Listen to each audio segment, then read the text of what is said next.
Part 1. Do you hear the bleeding? Case number 444 CRVBV. Client, State Forestry. Subject, Black Veil Disappearances. Garrett Cole didn't do search and rescue. He hunted things. Witches in cornfields. Demons in church basements. The kind of evil you had to earn the right to believe in. But sometimes the worst things don't look like monsters. Sometimes they look like missing people. And the hills around Black Veil, North Carolina? They were swallowing people whole. The missing. 6 people in 6 weeks. 3 were hikers. 2 were hunters. 1 was a child. A boy named Evan Durrell, age 8. Last seen chasing his dog into the woods behind his family cabin. The strangest part? Their phones turned back on. Weeks after they vanished. And when the calls came in, the voices on the other end sounded exactly like them. Same inflection. Same cadence. But wrong. Too clean. Like a voice wearing its owner like a costume. One ranger answered a call from a missing hunter. She said the man asked for help. Gave exact coordinates. When they found the spot, all they found were hoof prints. Not deer.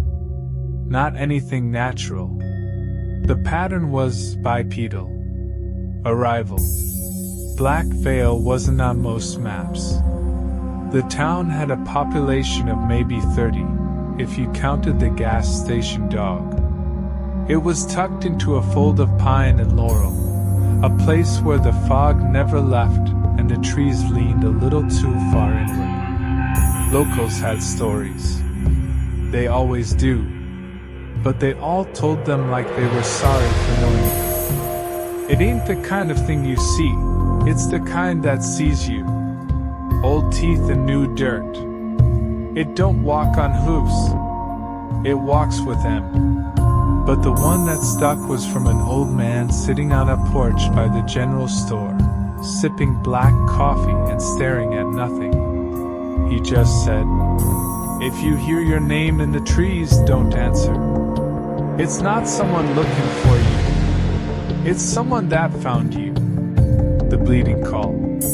Garrett set up base in a one-room hunting cabin near the trailhead. The place smelled like wood smoke and mildew and something else. Something faint and coppery, like old pennies sucked between teeth. The first night, it was quiet. The second night, the trees made a sound like breathing. And the third night, just after 3 a.m., his radio cracked alive. Garrett. No static.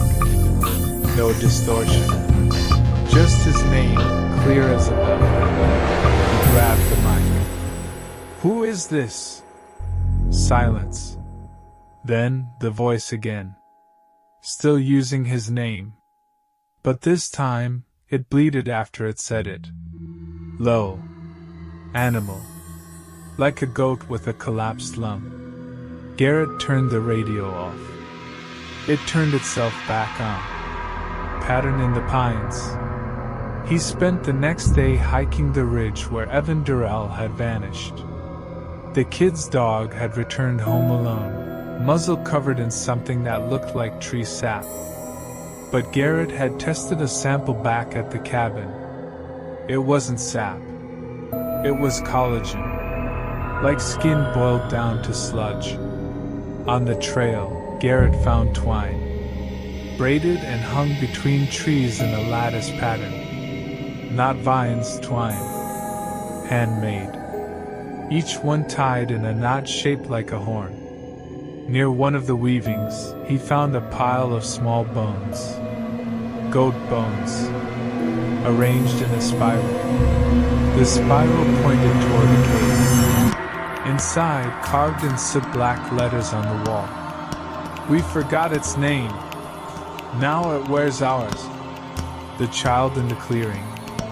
That night, Garrett heard footsteps outside. He waited.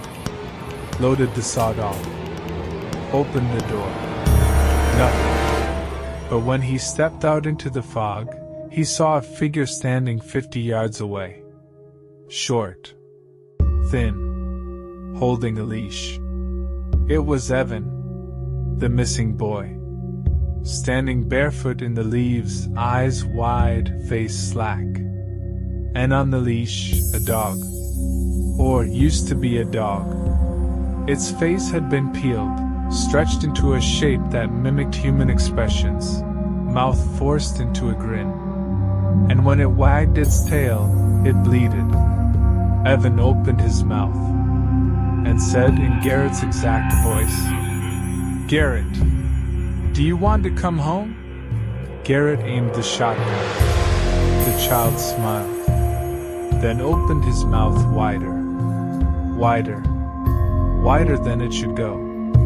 And from within him came a second voice, deep, cracked, like soil moaning. "You already are."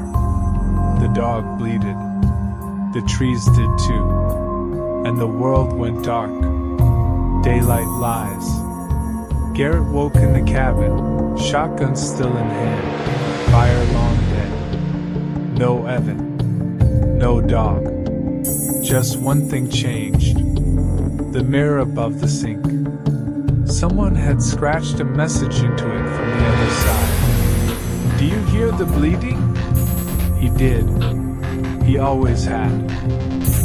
Part 2. The bones we bury standing. The path that wasn't there. Garrett spent the next morning trying to convince himself he dreamed it. Evan, the dog, the voice that sounded like his own. But dreams didn't leave hoofprints in the mud. Dreams didn't tear the bark from trees and spiders. He went deeper into the hills. Past where the trails were marked. Past where they were ever meant to go. And he found a path that shouldn't exist. Narrow. Overgrown. But walked recently. The footprints weren't human. They were too long. Cloven. Deep. They didn't trail. They paced. Like something had been waiting. The village. The path ended in a dip between the hills, where fog clung to the earth like a blanket tucked in by gravediggers. And there, beneath rotting prayer flags and wooden effigies, was a village. Not abandoned. Not exactly. Paused. It looked old, Civil War era or earlier. Cabins with moss growing through the beams. A church at the center, its steeple broken and grown over with vines that pulsed when you looked too long. The people were outside, just standing. 20, maybe more. Men, women, children, all of them wearing goat masks. Real bone, real horn. No one moved. But Garrett could feel the watching, the silent ones. He approached with a hand on his weapon, but no one reacted. They didn't flinch, didn't blink, didn't breathe. He passed a woman holding a basket full of teeth. Another with a baby swaddled in what looked like stretched hide. When he whispered, "What is this place?" the woman's mask ticked, bone grinding against itself. Then she whispered back, in Garrett's voice, "You should not have come here." The Church of the Horn. He entered the church. There were no pews, only dirt, damp and sunken like something massive had walked over it too many times. At the far end, a pulpit made of interlocked jawbones. Behind it, a stained glass window, broken in the shape of a goat's skull. Instead of light, fog leaked through. There were drawings on the walls, charcoal renderings of the goat. Sometimes four-legged, sometimes bipedal. Sometimes with a human face, sometimes with Garrett's. But always it bled from its hooves. And wherever the blood fell, People bowed. The legend. Behind the pulpit, he found a book, leather-bound, locked with a clasp made of fingernails. Inside, a registry. Names, all scratched in one by one over generations. He found Evan Durrell, then the hikers, then the hunters, and on the final page, written in fresh ink, Garrett Cole. Accepted. Awaiting shaping. He closed the book. His hands shook. He hadn't given them his name. Not aloud. Not since the night he heard it whispered in the trees. They didn't need him to say it. They only needed him to listen. The bleeding tree. Outside the church stood a single oak, larger than it had any right to be. Its roots curled in on themselves, bark scarred from symbols. Every branch hung heavy with horns, not decorations, offerings, and at its base a mouth, not a carving, not a hollow, an actual mouth, grown into the trunk, lips sealed in bark, gums exposed. It opened slowly as Garrett approached, and said again in his own voice, "We remember what you forgot. The name isn't lost. It's buried, and it's under your tongue." The bell called. At dusk, the villagers began to move. Not walk. Sway. Together. Perfect rhythm. And from the church came a bell, not ringing, but bleeding. A long, echoing moan that made the air ripple and the birds drop dead from the sky. The villagers formed a circle. Garrett stood frozen inside it. Each masked face turned to him. And as the bleeding slowed, a door opened in the church's floor. A stairwell descending into darkness. And from below, the sound of feet. Too many. Moving like a crowd. But all in sync. And from the dark. "Come down, Garrett. Come see what you left behind." Beneath the church. Garrett descended. The walls bled. Not metaphor. Real blood. From tree roots breaking through stone. He passed more drawings. Frescoes. Paintings. Of a ritual. A man wearing a goat mask, being crowned. Then opened. Hollowed. Filled again. The final image showed him leading a line of blank-faced villagers into the woods. The mask on his face? Not bone. His own skull. At the end of the stairs, he found a room full of mirrors. Not reflecting his face, but showing other people wearing it. Evan, the old man from town.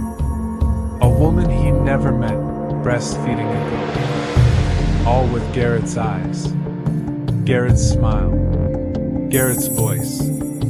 And from behind one of the mirrors stepped the goat. Not all at once. First a foot, then a hand, then a body that shifted too much, too often. It spoke. "You gave me your shape. You remembered just enough. Now you'll help me remember the rest." Garrett ran. Through the mirrors. Through the villagers. Through the church. He didn't stop until the forest swallowed the village again and left no path behind. But he didn't leave empty-handed. Because in his palm, clenched tight from panic, was a mask. Bone. Warm. And when he tried to drop it, it whispered his name. Part 3. The wound that whispers. One step out, 2 steps lost. Garrett Cole made it out of the woods. That's what he told himself, anyway. He crossed the tree line just before sunrise, clothes soaked, hands scratched raw, heartbeat like a hammer behind his eyes. But the road wasn't where it should have been. The sky was the wrong shade of blue, and his compass spun when he held it still. Worst of all, the mask was still in his pack. Wrapped in flannel, bound in a knot, but warm, like it had a pulse. When he stopped moving, he could hear it hum. A low, rhythmic bleating in the same cadence as his breath. Dreams with teeth. The motel outside Millwater was the kind of place built to be forgotten. Cigarette burns on the curtains, wood paneling from a decade no one admitted to. Garrett checked in under a fake name. He didn't sleep. He passed out. And when he dreamed, it was through someone else's eyes. A woman walking barefoot in the forest, humming a lullaby. A child standing in front of a mirror, pulling at his face like it was rubber. A man in a suit, weeping as he carved horns into a tree trunk, whispering, "I don't want to remember anymore." When Garrett woke up, his hands were filthy. And the mirror in the bathroom? Someone had written across it in red, "We shape you too, the voice that knows your guts." Garrett smashed the motel mirror, left in the middle of the night. By morning, he reached out to the only person he trusted, Mel Thatcher, an occult archivist who owed him favors and didn't ask questions. He met her in the back of a dusty historical society building in a one-stoplight town. He didn't speak, just handed her the mask. She didn't touch it, didn't even look directly at it. After a moment of silence, she said, "You shouldn't have brought that. That's not a mask. It's a mouth. And it's hungry." Mel did her research. Went through Appalachian folklore records, whispers from the Cherokee, local ghost stories, and even coded church records. All of them mentioned a thing that lives on the edge of memory. A presence that borrows names, feeds on them, becomes them. One passage stood out. From a burned manuscript, 1892. "It comes not as shadow nor shape, but as recollection. When you speak your name in the wrong place, it becomes not yours alone. The horned one walks with every mask we wear. The mask does not hide. It hollows. The family you forgot." Garrett asked Mel to dig deeper, to trace anything tied to his name. She found something. A birth certificate. Garrett Cole, born 1983. Only one problem. It wasn't him. Different parents. Different county. Same social number. She pulled another Garrett Cole from a missing persons database. Disappeared in 1991. Then another. And another. All vanished in forests. All between ages 7 and 10. All last heard calling for help, and found again by others, walking wrong, talking like grown men. And every time, they wore goat masks. Garrett stared at the mask in his lap. It was whispering again. Not words. Sounds. A baby crying. A man screaming. A goat bleating. A voice like his father's saying, "You were never mine, were you?" Mel's warning. That night, Mel called him in a panic. She'd been translating a ritual from a preserved family grimoire passed down from a line of Appalachian binders, folk who tied spirits to places. The ritual detailed a creature called the Nameless Herd. It's not a spirit, not a demon, not a god. It's a memory glitch made flesh. born when a town betrayed one of its own and let his name rot from history. It needs a voice to live. And once it chooses you, it starts on making everything else you've been. You become the vessel, the echo, the shepherd. And if you try to fight it, you don't just die, Garrett. You get remembered wrong. The shape of not you. The next day, Garrett tried to leave. His truck didn't start. Battery melted. Cell phone dead. The motel receptionist didn't recognize him. She said the room was empty all night. His bags were still there, but not his ID. The photo was someone else. The name said, Garrett Cole. The face looked like him, but the eyes weren't his. He ran to the nearest gas station to call Mel again. The clerk handed him the phone and paused, then said, "Didn't you already come in here earlier? Said you were headed back to Black Veil." Garrett dropped the phone. Outside, in the reflection of the window, he was watching himself from across the street. Same face, same eyes, same walk. Only the reflection wore the mask. Garrett ran, and behind him, from every TV, every mirror, every surface slick enough to hold a shape. "You left something behind. Come back and bleed it with us. We remember what you never were." Where the voice comes from. Mel called one last time. Said the ritual had a chance.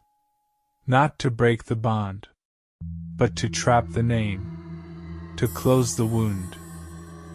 But it had to be done at the place of shaping, back where the goat first woke, back to the church beneath the trees, back to the well with no bottom. Garrett hung up, looked in the mirror. This time, it didn't reflect. It just stared and smiled. Part 4. Where the Sky Has Teeth. A Map of Ash. The road back to Black Veil was wrong. The trees leaned inward like ribs closing around a heart that shouldn't beat. The sun refused to settle in the same spot, sliding from east to west and back again like a pendulum on a noose. Garrett drove with one hand on the wheel, the other clutching the mask wrapped in flannel. He didn't need directions. The place remembered him, and it wanted him home. He passed bones nailed to trees, spelled into messages. He walks on two. Do not hear him. You are the wound. Each letter was carved with a different tooth. They weren't warnings. They were welcomes. The path beneath the skin. At the base of the hollow, Garrett found the old trailhead. But it wasn't a trail anymore. It was a scar. A deep split through the forest floor, overgrown with ferns that bled when stepped on. Each mile deeper made the world quieter. Birds stopped singing. Bugs stopped chirping. Then even his thoughts stopped sounding like his own. Every time he thought of his name, the goat whispered it back. Only, not quite right. Gareth. Gareth. Gorrit. God. His name was unraveling, unmaking him syllable by syllable. The well is a mouth. He reached the village. The people were still there. Still masked, but now their faces were turned skyward, and above them, the sky was wrong. Teeth, massive, black, arranged in a spiral across the heavens, gnashing soundlessly behind clouds that blinked. The goat had grown. It had taken the sky as its skull, and the well in the center of the village? It was open now. Not just cracked, gaping. It pulsed like a throat. and from it came a sound not meant for human lungs. Mimicking, not a name, a hole where a name should be. Mel's ritual. Garrett stepped forward with the parchment Mel had given him, drawn in ash and blood, stitched with iron thread. A trap for memories, a cage for identity. He had to speak his name backward. Speak it once, and speak the goat's shape 3 times. The mask on his belt began to hum. It wanted to be worn, not just as a disguise, but as a door. He took it in both hands and pressed it to his face. The sky opens. The second the bone touched his skin, the sky screamed. The villagers collapsed, writhing, clawing at their masks. The trees cracked inward, their roots rising into the air like veins ripped from the dirt. And from the well crawled the goat. Only now, it wore his shape. Perfectly. Garrett split in 2. Same scars. Same voice. Same breath. The goat smiled and said, "You're not the first. Just the loudest." Then they spoke together. Garrett Cole. And the name shattered. Not just in their mouths. In the world. The collapse. Everything melted. Time. Memory. Garrett was a child again. A man again. A nothing again. He was his father, whispering secrets in a basement. He was Evan Durrell, walking into the trees. He was the old woman on the porch, praying with her mouth sewn shut. The goat reached for him. To join. To merge. To become the single voice the world would never forget. But Garrett bit down hard. On his own tongue. Until blood filled his mouth.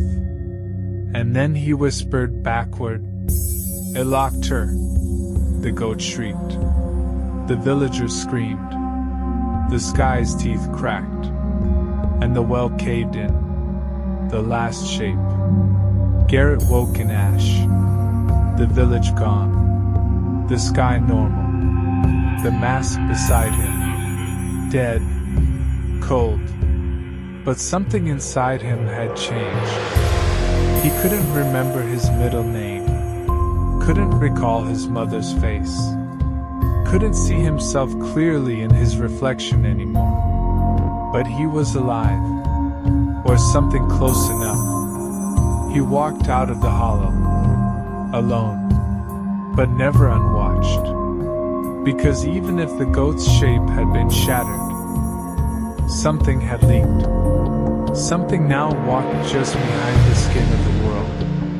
And when Garrett passed a roadside mirror in the woods, his reflection smiled and bleated.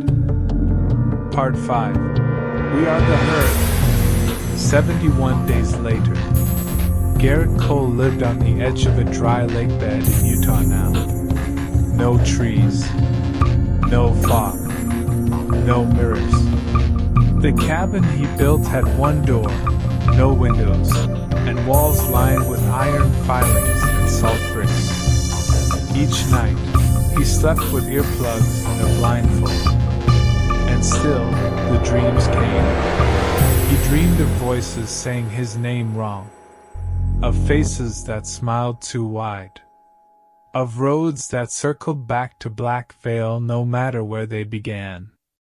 Sometimes, in the dreams, he was someone else. A woman carrying a child. A ranger lost in a snowstorm. A boy screaming for a dog that didn't come back. But the worst dreams? The ones where he stood in front of a mirror. And nothing looked back. The call that shouldn't happen. The phone rang at 3:33 a.m. Garrett didn't have a phone. He'd destroyed it. Still, the ringing echoed in the walls. When he opened the trapdoor under the floorboards, he found a rotary phone he'd never seen before, covered in dust, receiver already off the hook. A voice crackled through. "Gareth? It's your father. I remembered you again." He dropped the receiver. It kept talking. Elsewhere, in towns miles from Black Lake, people started waking with scratches in their throats. Not visible, but when they spoke, their voices dragged. Words stuttered. Names got lost. A teacher in Virginia forgot her students' faces. A woman in Oregon watched her reflection smile when she cried. A boy in Tennessee walked out of the woods barefoot, goat mask in hand, and asked for his mother. But his voice was a man's. Mel's final message. Garrett received a package with no return address. Inside, a tape recorder. A page torn from Mel's notes. A drawing of Garrett wearing the mask. The tape played her voice. "I'm sorry. I tried. But the hollow's not a place. It's a pattern. It only needed one name to survive. Yours was loud. You sealed it for now. But the cracks? They whistle. They echo. And eventually, someone answers. If they say your name 3 times, you'll feel it. You'll bleed in your sleep. If they say it 4, you're gone. The hurt grows. Garrett tried to disappear completely. He burned his IDs. Cut his own tongue once, just to see if the dreams would stop. They did it. And then, one night, he heard it again. In the distance. In the dry wind that shouldn't carry sound. Garrett. A child's voice. Garrett. A woman's. Then louder. Closer. Garrett. His own. And then, the bleeding. They found him. A group of hikers stumbled across the cabin 6 months later. Empty. But something still sat in the center of the room. A goat mask, resting gently in a circular salt. And a mirror nailed to the wall, covered in black cloth. When one hiker pulled the cloth down, the mirror didn't reflect him. It showed a herd of people, walking single file into a foggy forest. Each one wearing Garrett's face. A whisper in the static. In counties across the South, radio towers began picking up faint broadcasts. Not music. Not weather alerts. Just names, read softly, one after another, in 100 voices. One name repeated more than any other. Garrett Cole. Garrett Cole. Garrett Cole. And if you listened too long, something else joined in. Bleating. The final rule. If you're reading this, and you ever hear a voice that sounds like yours in the trees, don't answer. If your dreams take place in a church with bone pews, wake yourself up. And if you find a goat mask sitting where it shouldn't be, it's already too late. Because the goat with no name doesn't take you all at once. It waits for you to forget who you are.